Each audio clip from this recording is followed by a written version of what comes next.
Hey, Culligan Man. Today's veterinarian visit on KCRG-TV9 is brought to you by Emergency Veterinary Service. All right, veterinarian Ryan Steen with us this midday. If you have a question for us, 368-8606 is the number. And who do you have with you here today? This is Babe. She's a spayed female dachshund mix that's looking for a home out at Cedar Rapids Animal Control. So if anybody has an interest in her, she's real, just a nice little lap dog that is pretty comfortable with everything around her. So she'd make a good home for. She's real perky.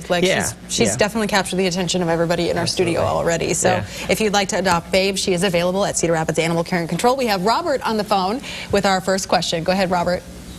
Yeah, I've got a chow mix and a Shiba Inu, and when I let them out, right when they come in the house, they like shake real vigorously, and I've checked them for fleas and stuff, and they don't seem to have any fleas.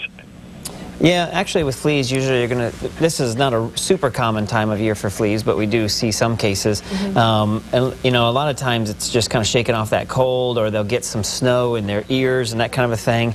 And they're kind of shaking to get some of that fluid out of there, or, you know, some of that damp, or some of the condensation, that kind of a thing. So usually if they've got a parasite, like a flea or that kind of thing, they're going to be pretty itchy and they're going to be digging up themselves. And it's not going to be just when they come inside. It's going to be all the time. More of a constant thing. Yep. So it's more likely just some little sort of something they do as they come in to kind of shake off the cold. But it's never a bad idea, you know, during their routine exam at their veterinarian, to have them take a look at their coat and their skin and make sure everything looks healthy there, and take a look in the ears. I was going to say, a lot of times when I come in, I go, ugh, you know, I mean, Exactly. So I guess it's kind of the same reaction for a dog. No matter what, it's cold.